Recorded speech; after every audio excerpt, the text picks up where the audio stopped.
한 주간 잘 지내셨습니까? 예.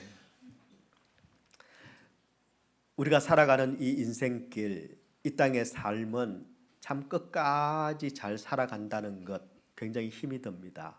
쉽지가 않습니다. 왜냐하면 우리 인생 여정 가운데는 생각지도 못했던 함정들이 도사리고 있기 때문입니다. 모든 조건을 다 갖춘 그런 대단한 사람이라도 여러분 바른 길, 정도를 벗어나서 함정에 빠지게 되면 결국은 넘어지고 몰락하는 것을 많이 보게 됩니다. 20년 전 일입니다. 2004년 미국 대통령 선거에 민주당 부통령 후보로 존 에드워드 상원의원이 출마를 했습니다. 아마 기억하시는 분들이 있을지 모르겠습니다. 존 에드워드 상원의원은 2008년도에는 민주당 대통령 경선 후보로 유력하고 유망한 경선 후보로 출마를 했었습니다. 그때 함께 겨루었던 그 경선 후보가 누구냐면은 오바마, 클린턴 그리고 존 에드워드였습니다. 참 잘생겼습니다. 배우해도 될 만큼 잘생겼습니다. 원래는 굉장히 가난한 집안 출신이었습니다. 전형적인 화이트 트래시 출신입니다. 집안에서 대학을 간 사람이 처음이었습니다. 존 에드워드가. 그런데 대학을 나와서 법대를 가고 그리고 변호사가 되면서 인생 역전에 성공을 했습니다. 정말 모든 것을 다 갖추었고 승승장구했습니다. 오죽하면 여러분 그 화이트 트래시 가난한 집안 미천한 집안 출신이 여러분 대통령 후보 경선에 나오고 부통령 후보로 그렇게 출마를 했겠습니까? 그런데 그렇게 승승장구하던 이 존 에드워드가 하루아침에 끝나버렸습니다. 여러분 우리가 오바마나 클린턴은 기억하지만 존 에드워드는 지금 대부분의 사람들이 기억하지 못합니다. 무엇 때문이었을까요? 그가 정도를 벗어나서 잘못된 길로 갔기 때문이었습니다. 선거 광고를 찍기 위해서 만난 릴 헌터라는 영상 제작자와 불륜을 저질렀습니다. 그리고 아기까지 낳았습니다. 더군다나 이 시기에 그의 부인 엘리자베스는 암투병을 하고 있었습니다. 암투병 중에도 남편을 위해서 선거운동을 열심히 뛰었습니다. 아내가. 그리고 많은 사람들이 사실은 존 에드워드를 지지하거나 호감을 가진 많은 사람들이 이 엘리자베스가 반 이상을 했다라고 그렇게 인정할 정도였습니다. 그런데 존 에드워드는 바로 그 기간에 이런 잘못된 길로 빠진 것입니다. 이 소식이 알려지자 수많은 사람들이 실망을 했고 그리고 비난했습니다. 저런 위선자가 있나. 그의 정치 생명은 끝났습니다. 정치 생명뿐만 아니라 그의 인생도 속된 말로 끝장나고 말았습니다. 그때 이후로 지금까지 그는 숨어서 언둔 생활을 하고 있습니다. 여러분 가야 할 정도를 벗어나면 누구를 막론하고 그 끝은 비참해집니다. 아무리 능력이 많아도 아무리 좋은 조건을 갖춘 사람이라도 지금까지 한 번도 잘못한 적이 없는 사람이라 하더라도 지금 내 인생의 정도를 벗어나 버리면 함정에 빠지게 되고 그리고 몰락할 수밖에 없다라는 것입니다. 여러분 예수를 믿는 저와 여러분도 마찬가지입니다. 예수를 믿는 우리가 가야 할 길이 있습니다. 정도가 있습니다. 길이라고 아무 데나 다 가면 안 됩니다. 하나님이 가라고 하시는 그 길을 우리는 가야만 합니다. 예수를 믿는 저와 여러분에게 하나님이 가라고 하신 길, 그 정도는 무엇일까요? 그것은 바로 믿음의 길입니다. 진리의 길입니다.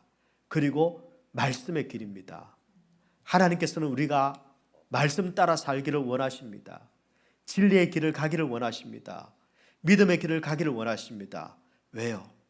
바로 그 길이 우리가 사는 길이기 때문입니다. 그 길이 우리가 승리하는 길이기 때문입니다. 그 길이 우리가 몰락하지 않고 끝까지 하나님의 뜻을 이루는 길이기 때문에 그렇습니다. 그런데 만약 하나님께서 부르신, 하나님께서 우리에게 정해주신 가장 좋은 이 길, 바로 이 정도를 벗어나게 되면 아무리 열심히 살아도, 아무리 잘난 것처럼 보여도 여러분 결국 그 길은 나이스하게 지옥 가는 길입니다. 나이스하게 망하는 겁니다. 여러분, 우리가 모두 알고 있는 것처럼 이 시대는 이미 길을 잃어버린 혼탁한 시대입니다.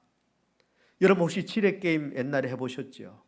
어디 하나 발 잘못되면 뻥 하고 지뢰가 터지는 마치 그런 시대인 것 같습니다. 도대체 어느 길로 가야 될지, 어느 길이 안전한지, 어떤 길을 택해야 될지 너무나도 많은 함정이 지금 도사리고 있는 그런 어려운 시대를 우리는 살아가고 있습니다.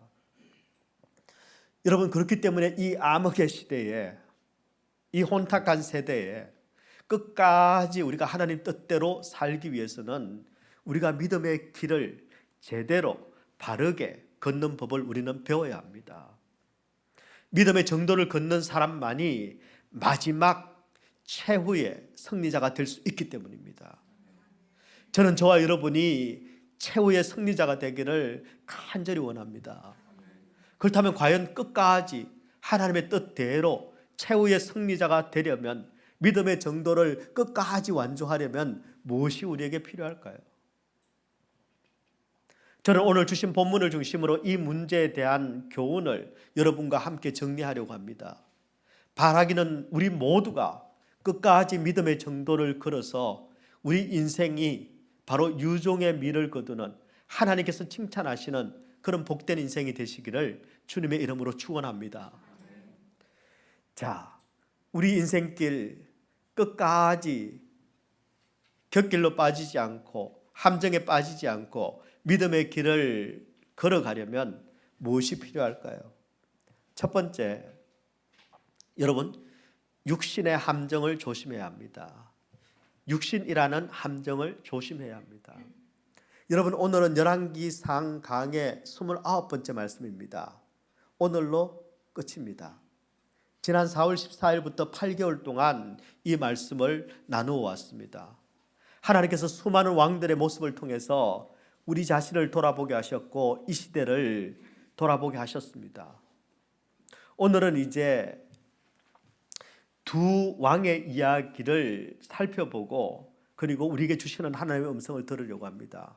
그 두 왕은 북이스라엘의 왕인 아합 왕입니다.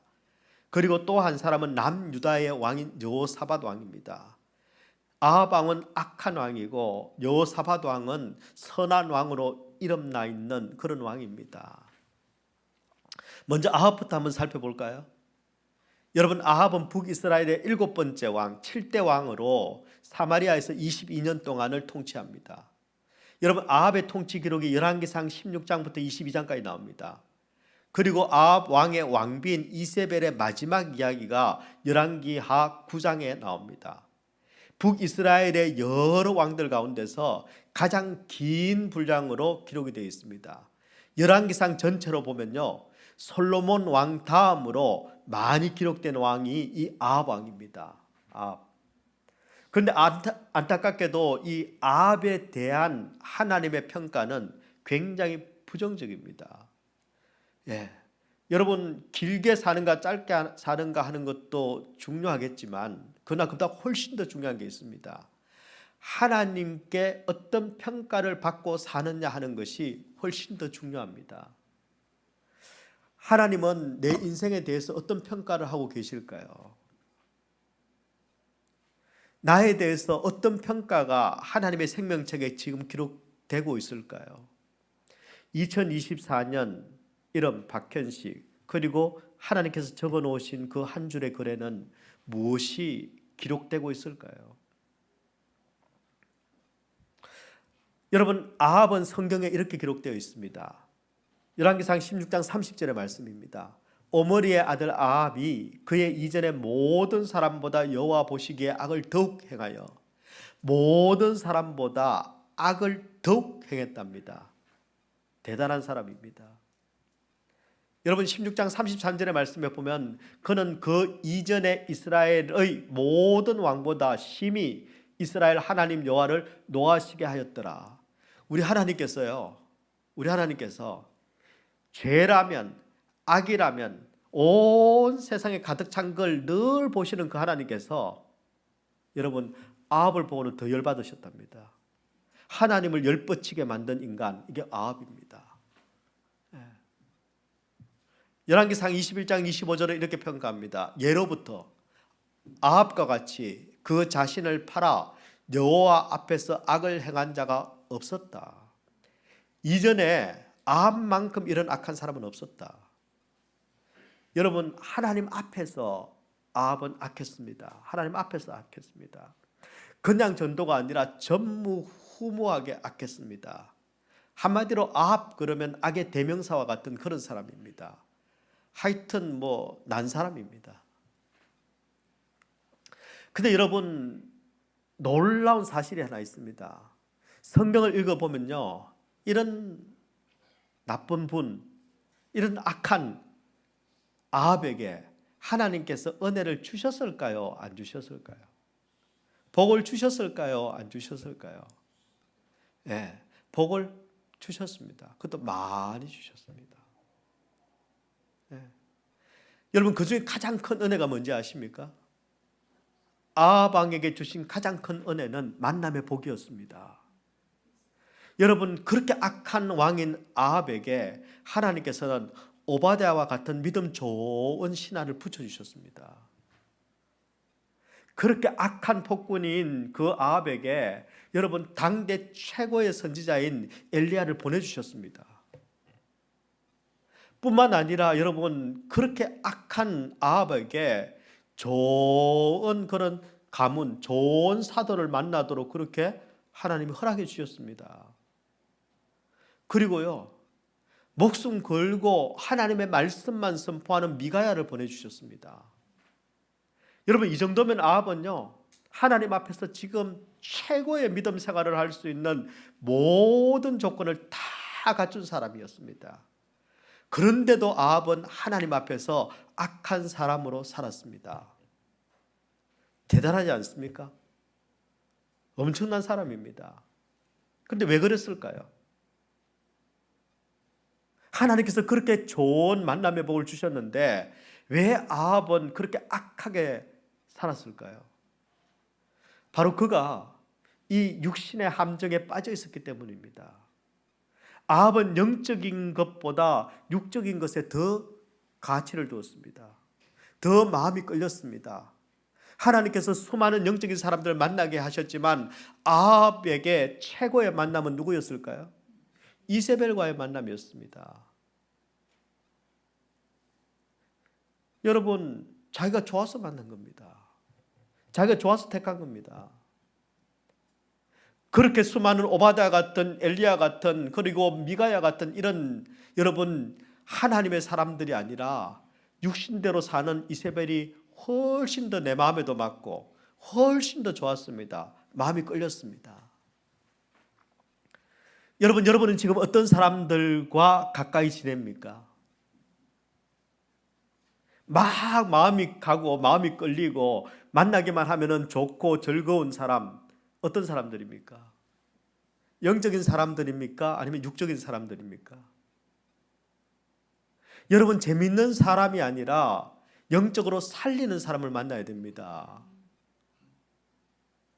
여러분 육신이 이끄는 대로 살면 안 됩니다. 육신이 좋은 대로 따라가면 안 됩니다. 여러분 아합은 결국은 육신의 욕망이라는 그 함정에 빠져서 죽음의 길을 스스로 선택합니다. 자기 욕망에 갇혀 사니까 그 욕망을 이루어질 수 있는 이세벨이 너무 좋은 겁니다. 너무 사랑스러운 겁니다. 이세벨이 어떤 사람입니까? 내가 나봇의 포도원을 가지고 싶은 마음만 있었는데 여러분 나봇을 죽여서 그 포도원을 나한테 안겨준 사람이 이세벨입니다.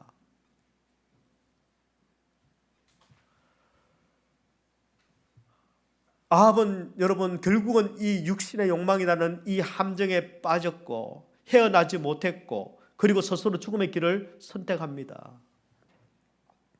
오늘 본문의 말씀이 그 내용입니다. 오늘 본문 1절은 이렇게 시작하지요. 아람과 이스라엘 사이에 전쟁이 없이 3년을 지냈더라. 여러분, 이 말씀을 들으면 여러분 괜히 불안해집니까? 아니면 평안해지십니까? 전쟁이 없이 3년을 지냈습니다. 여러분, 아합은 지금 인생의 큰 어려움은 다 지나가고 평안하고 형통한 시간을 지금 보내고 있습니다. 근데 아십니까? 이때가 제일 위험하다는 것. 왜냐하면 우리 인생이 형통하면요, 영적인 안테나는 그만 스르르 내려오고 육적인 안테나가 올라가기 시작하기 때문입니다.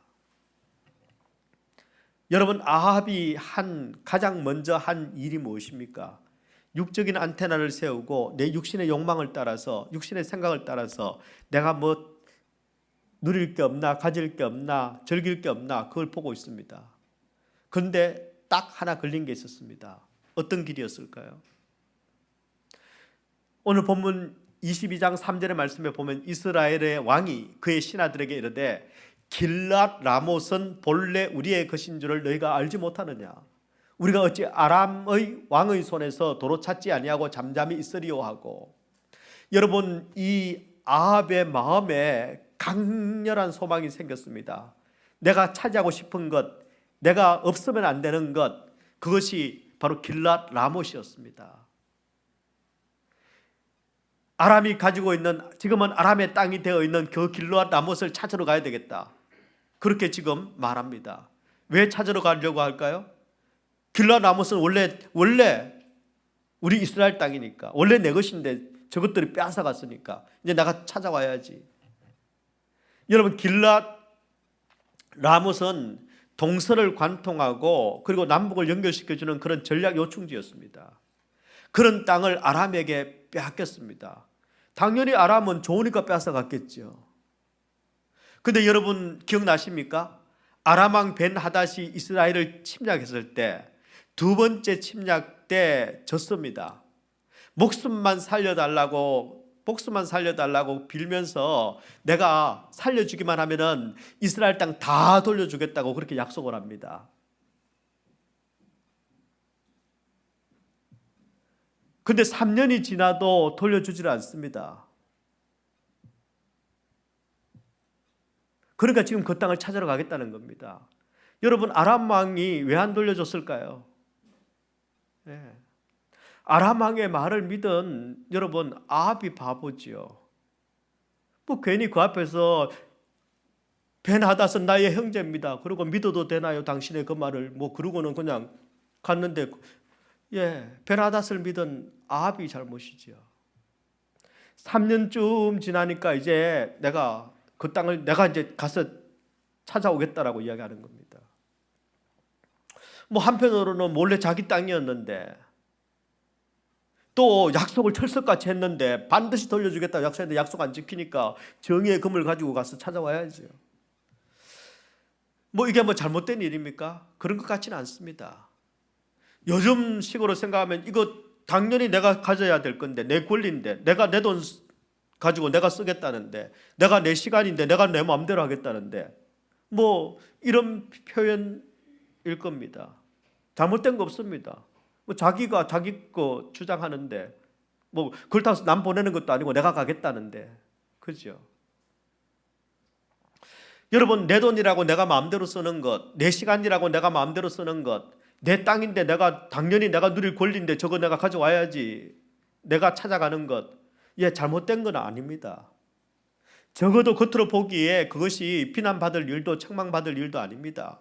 뭐 남의 것 도둑질하는 것도 아니고 남의 것 빼앗는 것도 아니고 열심히 내가 내 권리를 주장하는데 뭐 누가 뭐라 하겠습니까? 근데 여러분, 이 말씀에는 무서운 함정이 있습니다.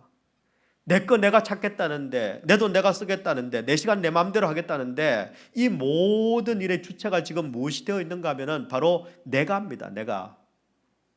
내가 바로 자기 자신입니다. 이 말씀은 사실은 이제 지금 아합이 자신의 육신의 욕구대로 지금 살아가고 있는 모습을 보여주는 것입니다. 그리고 이것이 육신의 욕구대로 살아가는 사람들의 특징입니다. 당연히 저건 내 것이라고. 네 거, 내 거, 내 거, 내 거. 이 원리를 아십니까? 네 거, 내 거, 내 거, 내 거. 예, 이게 아합의 생각입니다. 이건 저 땅 내 겁니다. 내 땅 내가 찾겠다 하고 길라 라못을 향해서 나아갑니다. 어떻게 됩니까? 열왕기상 22장 35절의 말씀에 보면 이날에 전쟁이 맹렬하였으므로 왕이 병거 가운데 붙들려서 서서 아람 사람을 막다가 저녁에 이르러 죽었는데, 결국은 이 3차 전쟁 때 여러분 아합은 죽습니다. 아합이 육신의 생각대로, 육신의 소욕대로 내 권리 내가 찾겠다고 찾아간 그 길라 라못, 그 길은 여러분 죽음의 길이었습니다. 근데 사실 생각해 보십시오. 그게 원래 자기 땅입니까? 하나님이 맡기신 땅이지요. 그리고 여러분, 내가 이겨서 내가 다시 도로 찾는 땅입니까? 하나님께서 그때 도우셔서 이기게 하신 거 아닙니까? 근데 자기가 가지는 것이 당연하다고 생각하고, 그리고 내가 반드시 찾아야겠다고 생각합니다. 가끔 우리에게도 이런 일들이 있습니다. 이건 당연히 내 건데, 이건 당연히 내가 해도 되지. 당연하다고 여기면서 내가 가려고 하는 그런 길라 라못이 우리에게도 있다는 것입니다. 여러분이 지금 하고 싶은 일은 무엇입니까? 여러분, 그 일이 내가 당연히 가져야 되고 당연히 누려야 하고 내가 하겠다는데 남들이 뭐라 그래? 내 육신의 소욕입니까? 아니면 하나님이 하라고 하신 일입니까? 여러분 아십니까? 육신의 생각은 사망입니다. 육신이라는 그 함정에 빠지면은 우리는 결국은 하나님과 원수가 됩니다. 뿐만 아니라 하나님께서 기뻐하시지 않는 길을 가게 되고, 그리고는 우리의 결국은 어떻게 될까요? 여러분 로마서 8장의 말씀을 기억하실 것입니다. 8장 6절의 말씀입니다. 같이 읽습니다. 시작. 육신의 생각은 사망이요 영의 생각은 생명과 평안이니라. 외우셔야 됩니다. 육신의 생각은 사망이요 영의 생각은 생명과 평안입니다. 거꾸로 하자면요, 여러분, 내가 영적으로 옳다고 여긴다면 바로 그것에는 생명이 싹트야 됩니다. 평안이 찾아와야 됩니다. 7절의 말씀을 한번 볼까요? 시작. 육신의 생각은 하나님과 원수가 되나니 이는 하나님의 법에 굴복하지 아니할 뿐 아니라 할 수도 없음이라. 육신의 생각은 하나님과 원수가 됩니다. 8절 말씀 같이 봅니다. 시작. 육신에 있는 자들은 하나님을 기쁘시게 할 수 없느니라. 아멘. 여러분, 아합은 하나님을 열받게 한 인생이었습니다. 그가 육신의 함정에 빠져 있었기 때문입니다. 그리고 죽음의 길을 가고 있었기 때문입니다. 여러분, 저와 여러분은 육신의 함정에 빠지지 않기를, 생명의 길을 벗어나지 않기를, 죽음의 길을 가지 않기를 축원합니다. 우리를 죽음의 길에서 오히려 건져주신 예수님의 생각을 따라, 그분의 말씀을 따라 살리는 길, 영의 길을 걸어가는 우리 성도들이 되시기를 주님의 이름으로 축원합니다. 두 번째입니다. 우리 인생길에서 우리가 함정에 빠지지 않고 끝까지 믿음의 바른 길을 걸어가려면 여러분, 순종 없는 형식이라는 함정을 조심해야 합니다. 순종 없는 형식. 여러분, 오늘 본문의 말씀에는 두 왕이 나온다고 말씀을 드렸습니다. 첫 번째 우리가 아합 왕이었죠. 나머지 한 왕은 누굴까요? 바로 남유다의 여호사밧 왕입니다. 여호사밧은 남유다의 네 번째 왕입니다. 그리고 25년 동안을 통치를 했습니다. 여러분, 남유다의 왕들 가운데는 선한 왕이라고 일컬어지는 3명의 3대 선 왕이 있습니다. 착한 왕이 있습니다. 누굴까요? 히스기야, 요시야, 여호사밧입니다. 여호사밧은 여러분 수많은 왕들 중에서 칭찬받는 왕 중에 하나였습니다. 저 하나님을 열받게 한 아합, 악하디 악한 아합과는 비교도 안 될 만큼 결이 다른 그런 인생, 그런 믿음을 가진 사람이었습니다. 여러분, 암몬의 연합군이 쳐들어왔습니다. 남유다를 침략했을 때 여러분 여호사밧이 어떻게 하는지 아십니까? 군대가 아니라 그 앞에 찬양대를 앞세웠습니다. 그리고 전쟁을 승리로 이끌었습니다. 대단하죠. 여러분, 또 유다 땅에 있는 온갖 우방 이상들을 다 척결했습니다.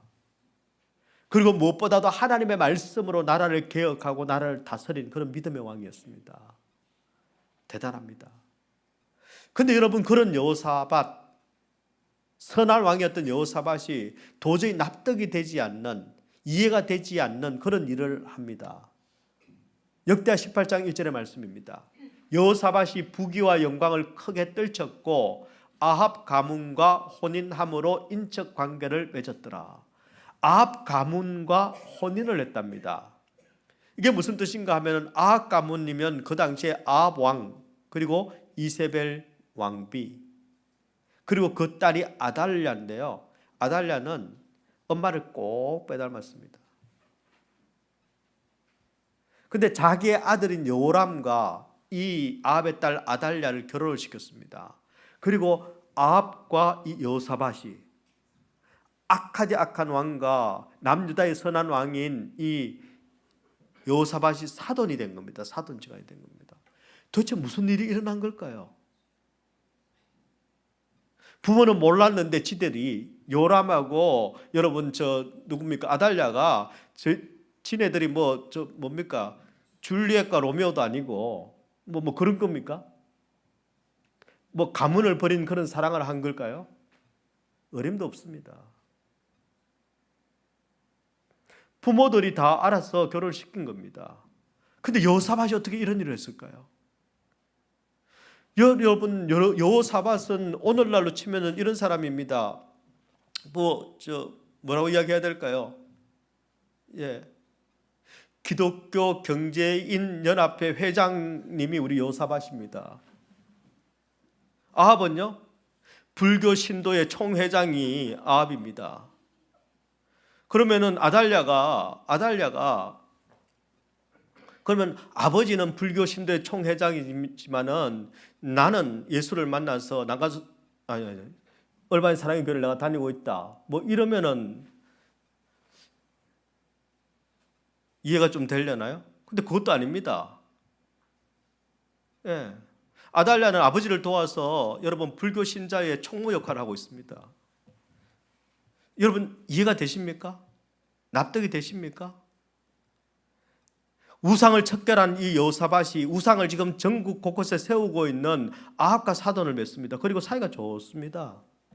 희한하지요.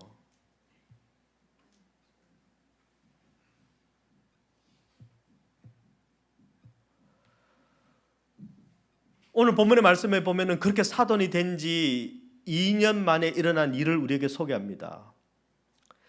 아합이 길르앗 라못을 뺏으려고 아람과의 전쟁에 났습니다. 그리고 마침 찾아온 사돈인 여호사밧에게 제안을 합니다. 같이 하자. 여호사밧이 뭐라고 이야기합니까? 이거 합시다 같이. 우리가 남입니까? 어디? 내 말이 당신 말이고 당신 말은 당신 말이고 뭐 그런 이야기를 해줍니다. 예. 하지만 여호사밧은 한 가지, 그래도 내가 교회는 다니니까 하나님 앞에 한번 물어보고 해야지. 여러분 하나님께 한번 물어보자고 이야기합니다. 22장 5절의 말씀입니다. 여호사밧이 또 이스라엘의 왕에게 이르되 청하건대 먼저 여호와의 말씀이 어떠하신지 물어보소서. 하나님 앞에 한번 물어보고 합시다. 그래서 아합이 선지자들을 불러 모읍니다. 몇 명요? 한 400명쯤 몰려듭니다.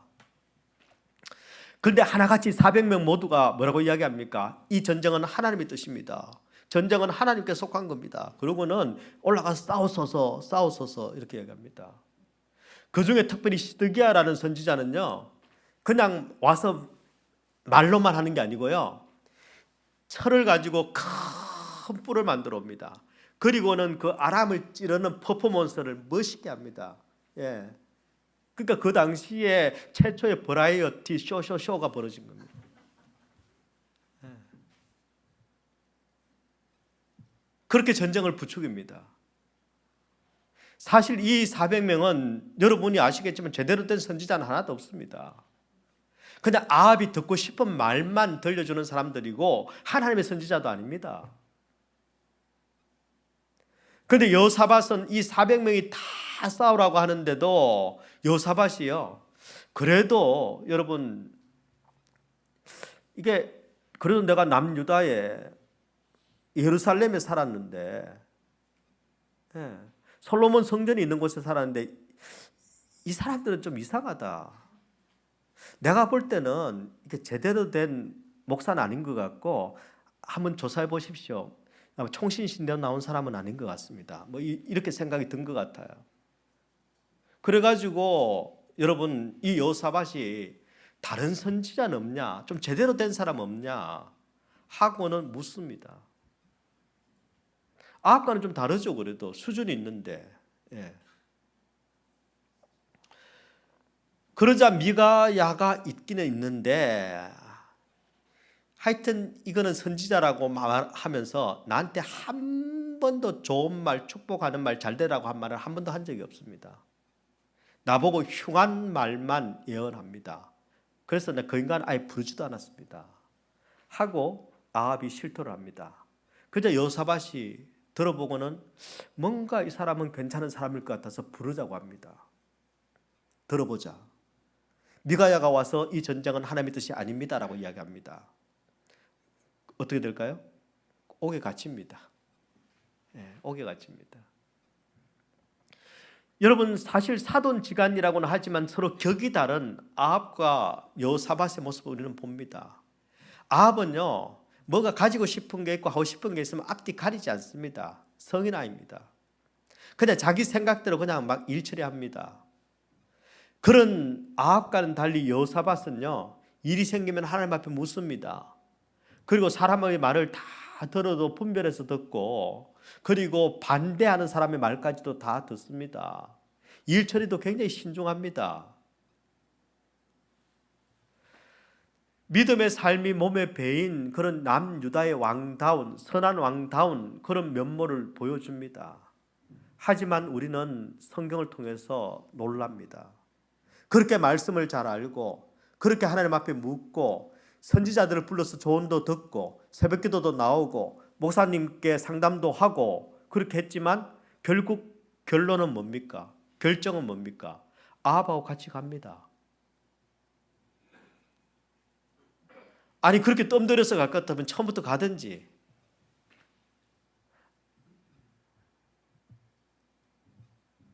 (22장 29절의) 말씀입니다. 이스라엘의 왕과 유다의 여호사밧 왕이 길랏 라모스로 올라가니라. 전혀 다른 두 사람이 같은 길을 지금 갑니다.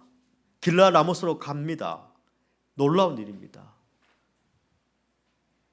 여러분, 이게 무엇을 의미할까요? 여러분, 순종 없는 형식이라는 것이 얼마나 무서운 함정인가 하는 것을 보여주는 말씀입니다. 하나님께 묻습니다. 기도합니다. 선지자들의 의견도 다 들어봅니다. 그런 신앙의 형식도, 신앙의 절차도, 믿음의 형식도 다 가지고 있습니다. 하지만 결론은 하나님의 말씀대로, 하나님의 뜻대로 순종을 하지 않습니다. 누가? 여호사밧이. 결국은 자기 마음대로 하는 악한 아합과 그렇게 믿음 좋은 여호사밧이 결론은 똑같습니다. 어떻게 된 걸까요? 여러분, 혹시 이 여호사밧의 모습이 오늘날 예수를 믿는다고 말하는 우리의 모습이 아닌가요? 교회를 다닙니다. 예배를 드립니다. 말씀을 읽습니다. 기도합니다. 새벽기도까지 나옵니다. 훈련을 받습니다. 모든 모양과 형식을 다 갖추고 있습니다. 그러나 정작 말씀대로 순종은 하지 않습니다. 말씀은 잘 듣지만 들은 말씀대로 살지는 않습니다. 하나님께서 하라고 하셨는데 그거 안 합니다. 말씀은 말씀이고 삶은 삶입니다. 그 따로입니다. 따로. 국 따로 밥 따로. 실컷 듣습니다. 잘 알았다고 이야기합니다. 이 말씀이 이런 거군요. 깨달았다고 이야기합니다. 심지어는 눈물을 줄줄 흘립니다. 그리고는 울며 울며 아합 손잡고 길라스로 갑니다. 그것이 바로 순종이 없는 형식주의 신앙입니다. 여러분, 그 형식이라는 것이 내용을 담지 못하면 그게 불순종입니다. 입만 무성한 무화과입니다. 그게 위선입니다. 형식이라는 틀을 가지고 있는 것으로 우리는 믿음 생활을 잘한다고 생각하면 큰 오산입니다. 그게 바로 바리새인들 아닙니까? 그게 바로 율법주의자들 아닙니까? 경건의 형식을 가지고 있습니다. 그것만 있으면 안 됩니다. 그 속에 순종이라는 경건의 내용이 있어야 되고 경건의 능력이 그 안에 있어야만 한다는 것입니다. 듣기만 하고 알기만 하고 그러나 들은 말씀대로 따라가지 않으면 그게 바로 여호사밧의 모습입니다. 어떻게 될까요? 여러분, 하나님은 아합에게도 진노하시고 아합의 그 악함을 보시고 열받으신 그 하나님께서 여호사밧에게 열받으셨습니다. 아람과의 전쟁에서 목숨은 건집니다. 하지만 하나님께서는 예후를 통해서 여호사밧을 책망하십니다. 그 장면이 바로 역대하 19장 2절의 말씀입니다. 하나님의 아들 선견자 예후가 나가서 여호사밧 왕을 맞아 이르되 왕이 악한 자를 돕고 여호와를 미워하는 자들을 사랑하는 것이 옳으니까 그러므로 여호와께로부터 진노하심이 왕에게 임하리이다. 악한 자를 돕고 여호와를 미워하는 아합을 사랑하고 그를 따라간 것이 그게 옳은 일이 맞습니까? 하나님으로부터 진노하심이 왕에게 임했습니다. 결국 이 예후의 예언대로 여호사밧의 말년은 편하지 않았습니다. 말씀에 순종하지 않았던 자신의 그 선택 때문에 여러분 그 아들과 그 손자들까지도 여러분 아주 비참한 인생이 되어버렸습니다. 여러분, 순종 없는 형식에 속으면 안 됩니다. 순종 없는 형식이라는 이 함정에 빠지면 안 됩니다. 여러분, 여호사밧은 다 압니다. 다 압니다. 어떤 선지자들이 좋은 선지자인지 어떤 선지자가 나쁜 선지자들인지도 압니다. 어느 교회가 좋은 교회고 어떤 교회가 건강하지 못한 교회인지 어떤 목사님이 진짜 목사님이고 어떤 목사님은 조금 그런지 다 분별합니다. 아이고, 장로님인데 왜 저러시나, 권사님인데 왜 저러시나, 어떤 권사가 어떤 장로가 어떤 믿음의 모습을 보여야 이것이 바른 길이라는 것을 우리는 다 분별합니다. 그리고 난 다음에 여러분은 그러면 어느 길을 가고 계십니까? 그렇게 똑똑해서 다 아는데, 다 분별하는데, 그래서 기도도 하는데, 말씀도 보는데, 감동도 하는데, 울기도 하는데,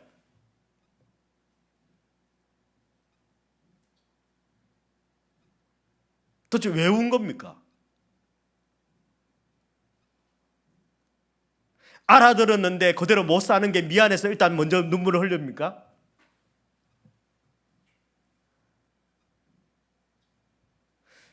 여러분, 저는 이 말씀이 이 여호사밧의 모습이 제 모습과 같기 때문에 제가 여러분에게 드리는 말씀입니다. 제가 얼마나 훌륭한 목사인지 여러분 아시지요? 좋은 신학교를 나와서 신학 가운데서도 아주 정통적이고 계획주의 신학을, 그것도 아주 여러분은 착각하시는 분이 있는데 우스운 성적이 아니라 우수한 성적으로 제가 졸업을 했습니다. 학위를 땄습니다.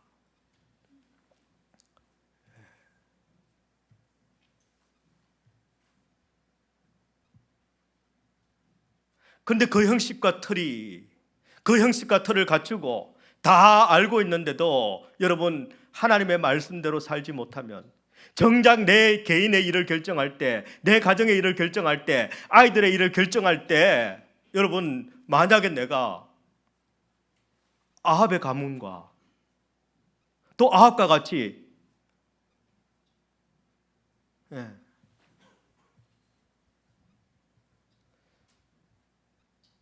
여러분 순종 없는 형식이라는 이런 함정에 빠지면 안 됩니다. 저를 믿어주셔서 감사하지만 저를 믿지 마시고 예수님을 믿으십시오.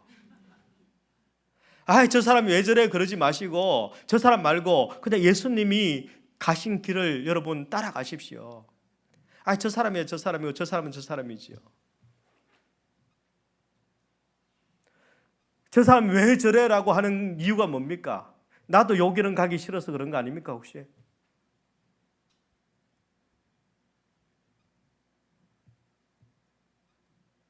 여러분, 우리는 내게 들려주신 말씀대로, 들은 말씀대로, 배운 말씀대로 순종하고 따라가야 합니다. 믿음은 여러분 순종입니다. 내가 믿어주는 어떤 행위와 내 판단과 내 근거가 아니란 말입니다. 예수님을 믿는다라는 것은 내가 그분 앞에 순종한다는 것을 이야기합니다. 순종이 없는 믿음은 내 감정이고 내 판단이지 그걸 믿음이라고 하지 않습니다. 순종하지 않는 것은 믿음의 길을 걷는 것이 아닙니다. 저는 저와 여러분이 아무리 힘들어도, 아무리 어려워도, 아무리 외로워도, 나밖에 안 남아있어도 하나님의 말씀 앞에 순종하고, 그리고 마침내 끝까지 최후의 최고의 승리자들이 되시기를 우리 주님의 이름으로 축원합니다. 100년 전의 일입니다. 1922년에 프랑스의 장폴 라코라는 그런 학생이 있었습니다. 아버지가 어려서 돌아가셨습니다. 홀 어머니 밑에서 참 어렵게 자랐는데 이 장폴 라코가 똑똑했습니다. 그래서 학교는 그래도 공부를 잘해서 학교를 다녔는데 이제 더 이상은 이제 경제적인 이유 때문에 버틸 수가 없었습니다. 이제는 도저히 안 되겠다 생각하고 일자리를 찾아서 로마로 갔습니다. 로마의 바티칸 도서관에서 책을 정리하고 책을 번역하는 이 일자리를 얻기 위해서 인터뷰를 약속하고 바티칸 도서관을 찾아간 겁니다. 만나기로 했던 그 사서장 신부가 그때 마침 외출 중이었습니다. 그래서 바티칸 도서관에서 그냥 이리저리 둘러보면서 그 사서장을 기다리게 됐습니다. 책이 꽉 차 있으니까 뭐 읽을 책이 없나 하고 한번 둘러봤습니다. 근데 하필이면은 아무도 손대지 않아 가지고 먼지가 쌓여 있는 책 한 권이 눈에 탁 띄었습니다. 누가 펴보지도 않은 지문이 없는 그런 책이었습니다. 그 책은 1870년대에 벌써 50년 전에 에밀 더 페브리에라는 동물학 학자가 쓴 동물학 책이었습니다. 재미있었을까요? 없었을까요? 일단 시간을 때우기 위해서 읽기 시작을 했습니다. 그런데요, 그 동물학 책이 여러분 이 장폴에게는 너무너무 재미가 있는 거예요. 그리고는 점점 그 책에 빠져들어가기 시작을 했습니다. 그리고 앉은 자리에서 그 책을 다 읽었습니다. 이제 마지막 페이지를 넘겼습니다.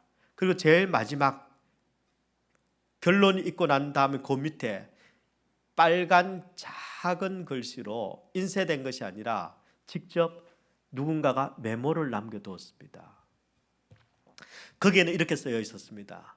당신은 내 책을 처음부터 끝까지 읽어준 유일한 독자입니다.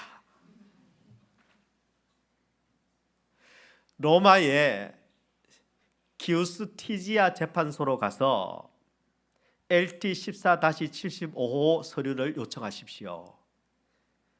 복이 기다리고 있을 겁니다. 이렇게 마지막에 적혀 있었습니다. 그리고는 서명이 있었는데요. 에밀 더 페브리에라는 이 책을 쓴 사람의 서명이 그렇게 조그맣게 남겨져 있었습니다. 책을 하도 재미있게 읽은 터라 혹시나 해서 그 기우스티지아 재판소로 찾아갔습니다. 그리고 LT 14-75 서류를 요청을 했습니다. 그러니까 진짜 서류가 있었습니다. 그 서류를 열어보니까요, 거기에는 편지가 하나 들어있었습니다. 그 편지의 내용은 이렇습니다. 이 편지를 가지고 오는 사람에게 내가 남겨두었던 모든 유산을 상속해 주십시오. 에밀 데 페브리에라고 서명이 되어 있었습니다. 상속장이었습니다. 장폴 라코가요, 졸지에 지금 돈으로 환산하면 400만 불이라는 큰 유산을 물려받았습니다. 여러분, 장폴 라코가 어떻게 그런 큰 유산을 얻게 되었습니까? 어쩌다가 운이 좋아서 그 유산을 받았습니까? 아니죠. 누구도 관심 가지지 않았던, 누구도 열어보지 않았던 그 먼지 덮인 그 책을 처음부터 끝까지 읽어본 것 때문에 그 유산을 받을 수 있었습니다. 이 실화입니다. 여러분, 저는 우리 신앙생활도 마찬가지라고 생각합니다. 하나님은 이미 우리를 위해서 엄청난 축복을 준비해 놓으셨고 이미 주셨습니다. 말씀하셨습니다. 이 400만 불과는 비교도 안 될 만큼 어마어마한 유산을 우리에게 주셨습니다.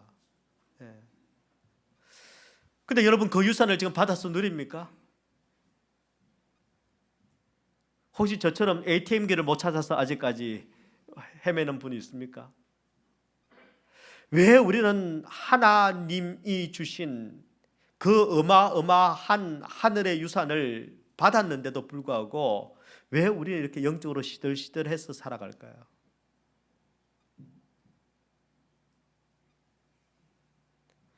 여러분, 그것은 다른 이유가 없습니다. 우리가 끝까지 믿음의 경주를, 끝까지 믿음의 그 정도를 걸어가지 않기 때문입니다. 우리는 자주 포기합니다. 마치 여호사밧이 믿음의 정도를 조금씩 이탈했던 것처럼 우리도 믿음의 길 가기를, 믿음의 정도 걷기를 끝까지 하지 않습니다. 우리는 힘들면 주저앉습니다. 하기 싫다고 포기합니다.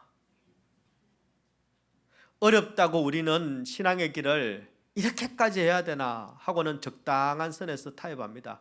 마침 나보다 못한 사람들이 옆에 있습니다. 많습니다. 나보다 잘하는 사람도 많은데 꼭 나는 이쪽만 봅니다.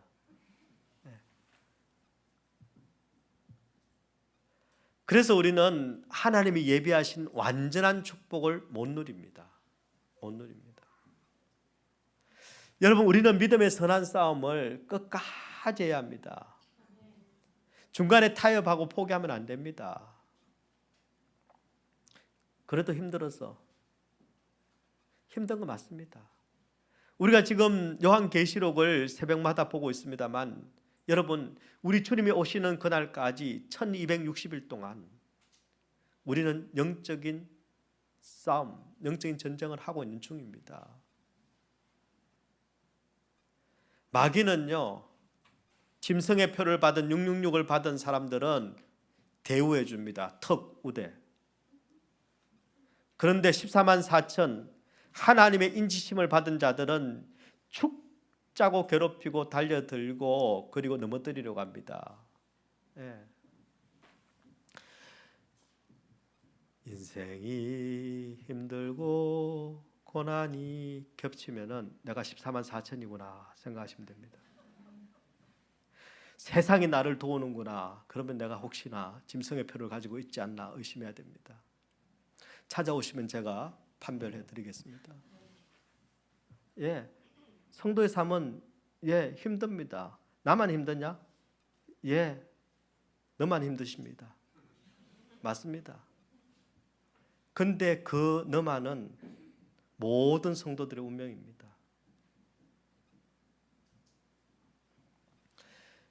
2000년 전에 우리 예수님께서 이 땅에 오셨습니다. 아십니까? 원래 목사는 아는 이야기 하는 겁니다. 근데 만약 그분이 이 땅에 오셔서 하늘에서 볼 때는 내가 이것들 불쌍해서 왔는데 가까이서 보니까 이것들은 납득이 안 돼. 가망이 없어. 이것들은 내가 가까이서 보니까 해도 너무해. 한 인간도 오염되지 않은 인간이었고 한 사람도 죄인이 아닌 사람이었고, 그런데 내가 뭐 하려고? 내가 이런 것들 때문에 뭐 하려고 내가 내 아까운 피를 흘려? 아니 내가 왜 이런 인간들 때문에 내가 뭐 때문에 그 고난의 길을 가? 그렇게 우리 주님께서 만약에 그 길을 포기하셨다면 피 한 방울도 아깝다. 다른 이건 말고, 이건 얘들을 위해서 치르기에는 나한테는 너무 큰 희생이야. 적당히 천사 하나 보내서 그냥 그렇게 다른 길을 우리 주님께서 찾으셨다면 아마 저와 여러분은 지금 여기 없을 겁니다. 앞으로도 저기도 못 갈 겁니다. 우리는 그냥 이렇게 만나지도 않았고 저기 가서도 우리는 서로 못 보는.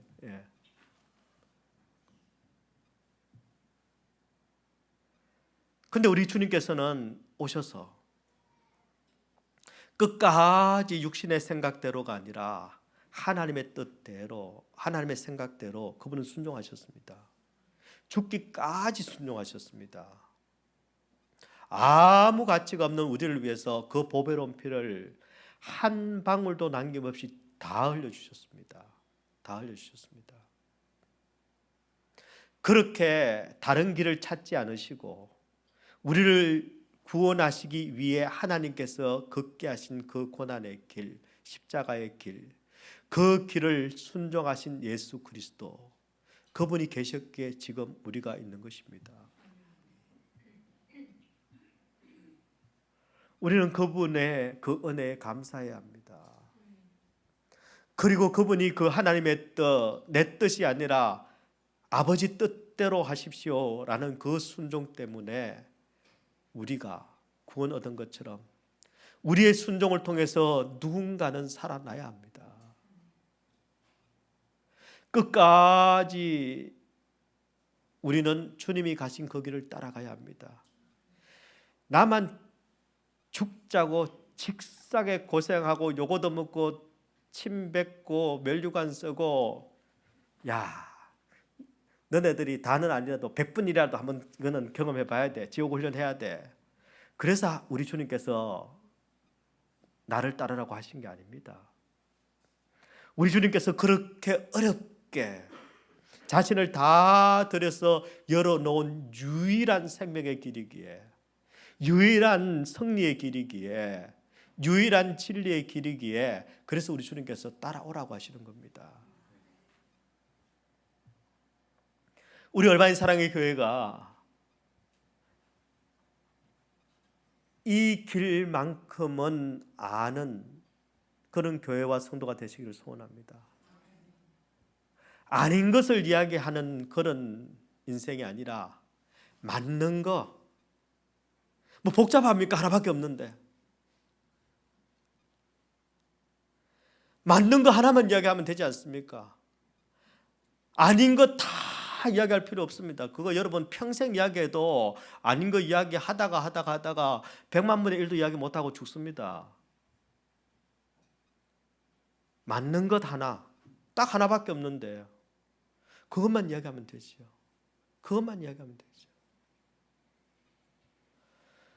하나님의 은혜를 제대로 알고 복음의 길이 무엇인지를 알고 그분이 누구이신지를 알기에, 그 길이 어떤 길인지를 알기에 기꺼이 그분이 가신 길을 따라 걸어가는, 그리고 멈추지 않는, 주저앉지 않는, 그리고 끝까지 믿음의 선한 싸움을 완주하는 그런 복된 인생들이 되시기를 우리 주님의 이름으로 축원합니다.